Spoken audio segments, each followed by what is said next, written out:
Hello, hello.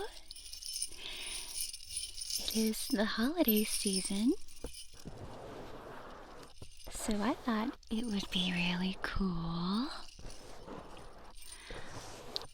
at least in the northern hemisphere, to do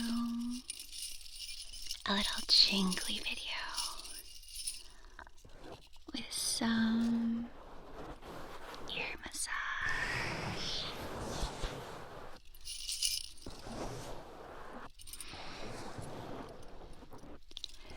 There'll be some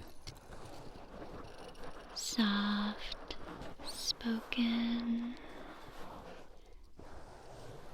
talk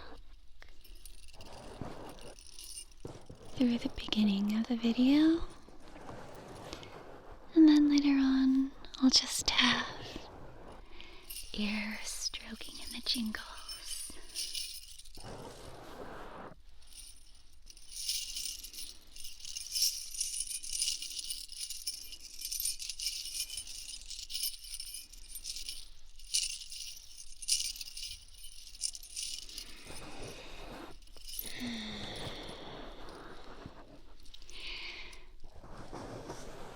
I hope you're enjoying this season and all the festivities it has to offer. And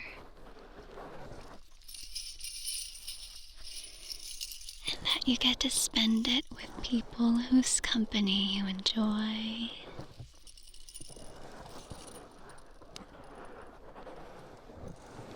And who enjoy you.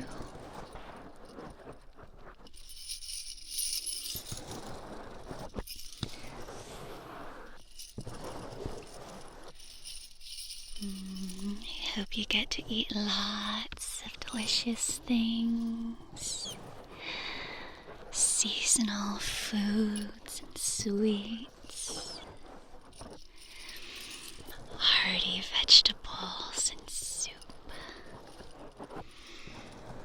warm drinks.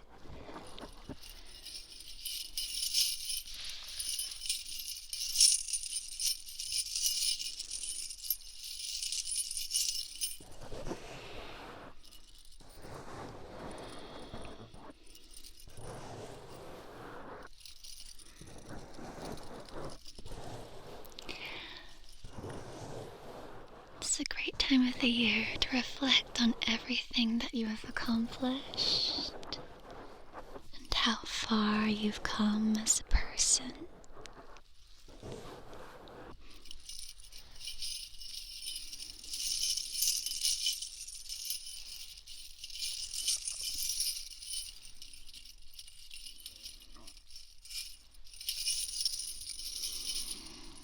If you're willing to share in the comments, I'd love to hear about what you're most proud of accomplishing this year. And it doesn't have to be anything like with your career. It doesn't have to be anything physical or tangible. Even if you want to share how much you've grown as a person, I'd love to hear about it. I always strive to try to be a better person and find my own faults and work on my shortcomings so I can be a better, more well-rounded person, more patient. That's a big vice of mine. More authentic. And of course, being kinder to myself and allowing myself not to be perfect.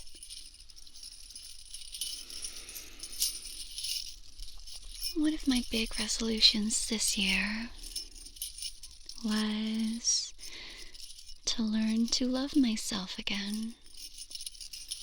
And not really in a vain or narcissistic kind of way.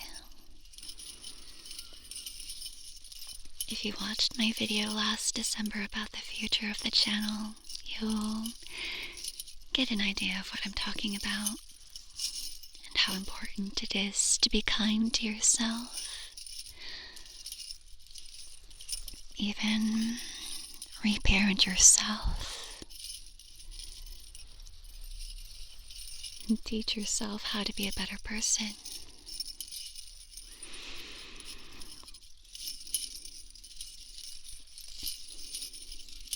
Being kind to yourself doesn't mean that you're allowed to get away with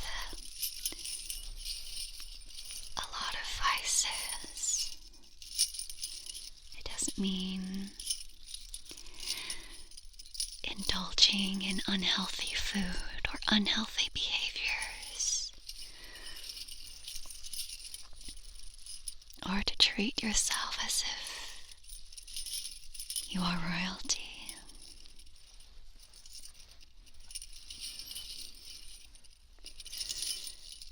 It does mean understanding your place in the world and being mindful and respectful to others. But of course, respecting yourself as well. To take the time to understand your own needs, your own wants, and to respect yourself enough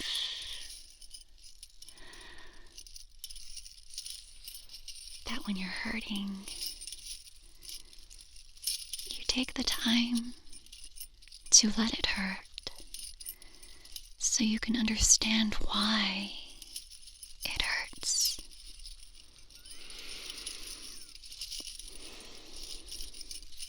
And that helps you understand yourself a bit more and how to take care of yourself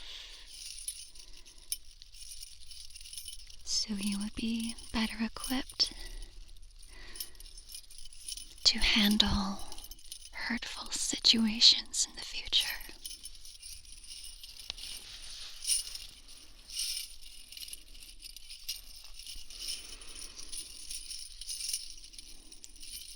Since one of my goals was to love myself again, I think it was only about around March this year when I realized that, I don't need external validation from family members. I was happy with what I was doing, and I was proud of myself.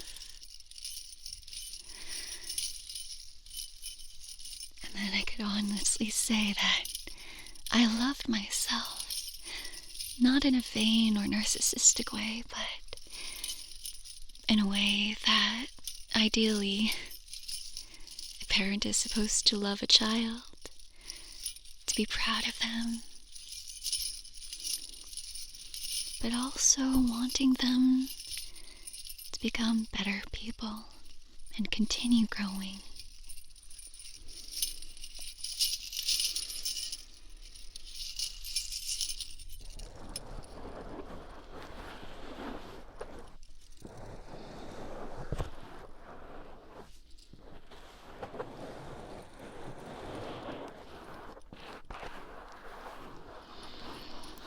I powdered your ears before I started the video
Another one of my goals this year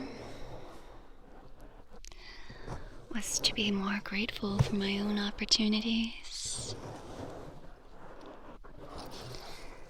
Since my full-time job now is voice acting, it's always easy to get caught up in other people's good news. Seeing their announcements, seeing that they've booked big video game gigs that I would love to be on as well. Or some people even getting their first anime roles. And I admit, it's hard for me to be happy for them all the time. It is also, however, much easier to be happy for those with whom I speak on a regular basis. For those who I know their struggles, and I know how hard they've worked at this. In those cases, it's much easier to be happy for them that their hard work has finally paid off. That their hard work actually means something. That's something that's really difficult in a creative field, both with voice acting and writing novels.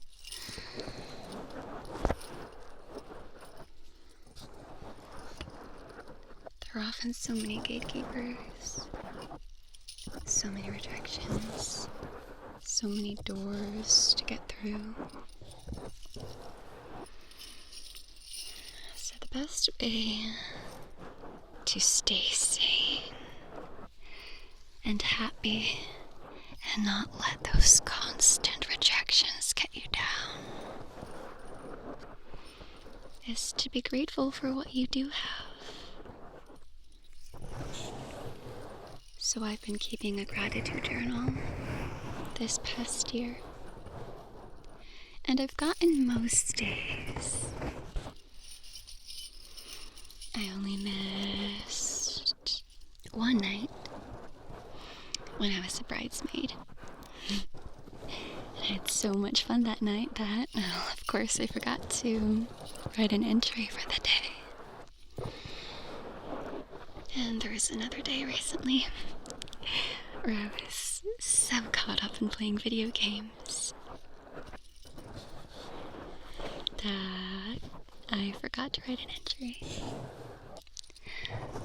But I'm glad that it's not because I didn't have anything that I was grateful for those days to write about, and that it was because I was having too much that I simply forgot to write something down.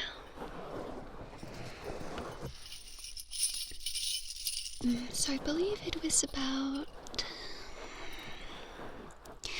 late last year when I was reading an article about happiness and how if someone keeps a journal and every day they write about something that they're grateful for that they realized in the past 24 hours, and it has to be new, something new each day. Because if you simply write every day the same thing,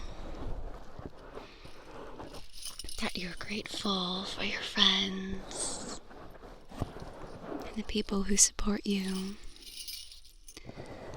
that you're grateful for your job and that you have a roof over your head.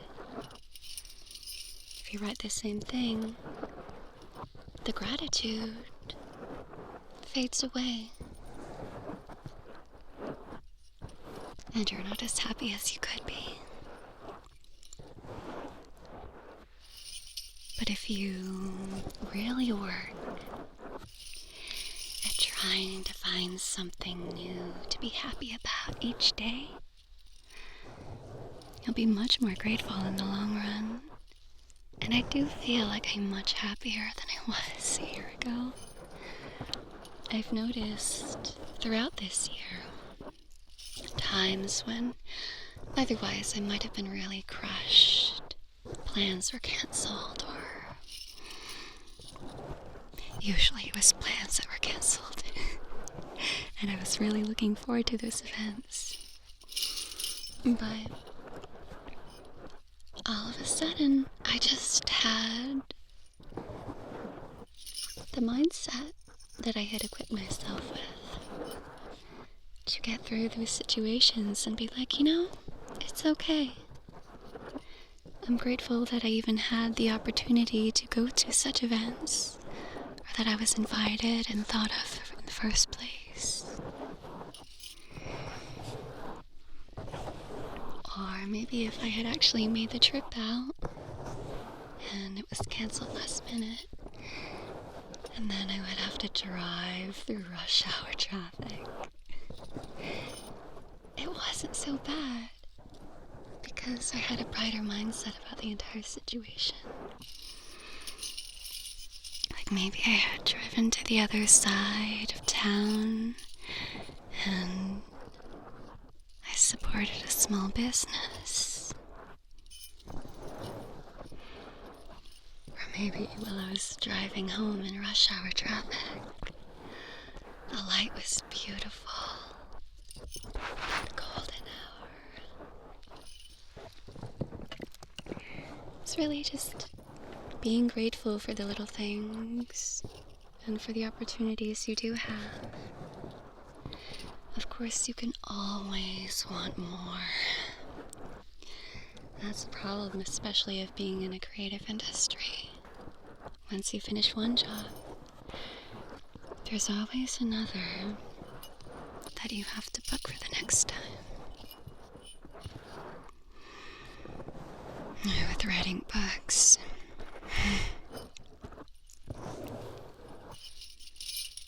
you spend months, maybe years, bleeding your soul out onto a page, trying to tell a story that means so much to you. And you've bared your soul. But then, the industry just doesn't want it. And it feels like your soul doesn't matter to them. That's something I'm working through with right now. Trying to find the drive to keep writing, even though it seems so fruitless when I'm writing to be published and nobody wants it. I'm trying to find the joy in telling a story for the sake of myself. Whether that's the person who I am now, or whether it was a story that I really needed when I was young.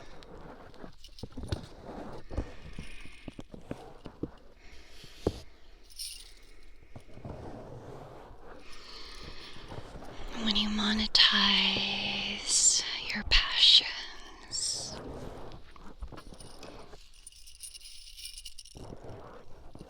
it can often be easy to lose sight of why you were passionate about those things to begin with.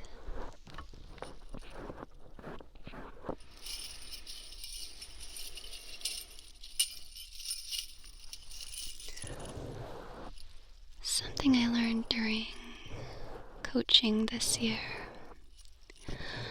was how to tap into that sense of childlike wonder and playfulness and use that in my work to play, pretend fully, to be completely immersed in another world that isn't mine, in another person's life,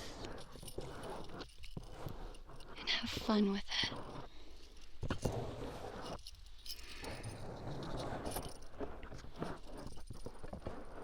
And I think, sadly, by the time most of us get to adulthood, we often forget what it was like to be so all of the world to have fun and pretend.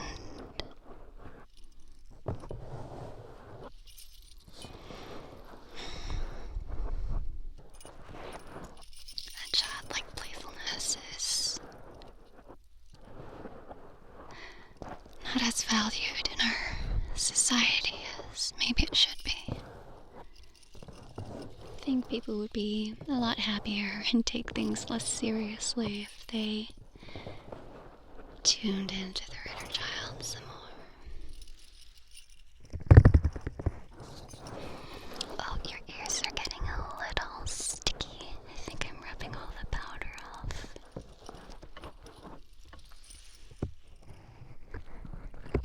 Maybe you like the sticky sound though.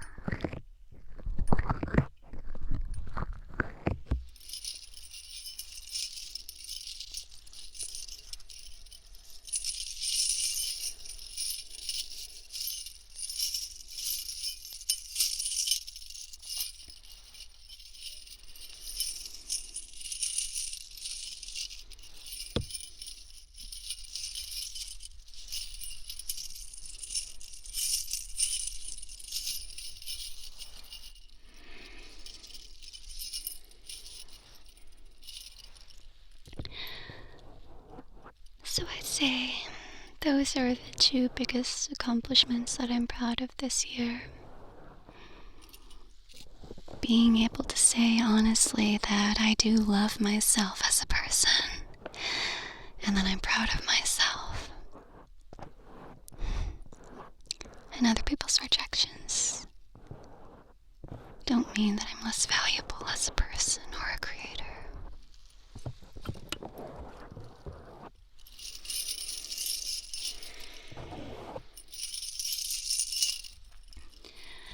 And for keeping a gratitude journal for practically the entire year. And being able to see the bright side of things. So when devastating news comes, I can handle it. Now that doesn't mean that I don't allow myself to break down completely when I need to. And like I said,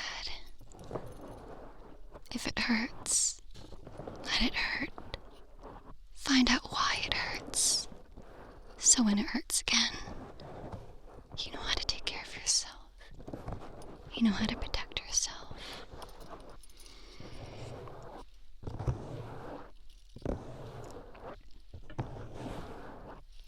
Avoiding the problem often just makes it worse. Some people never grow up because they don't deal with the pain and they pretend it isn't there. That's unhealthy.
jingles, tingles, and ear rubbing. Enjoy.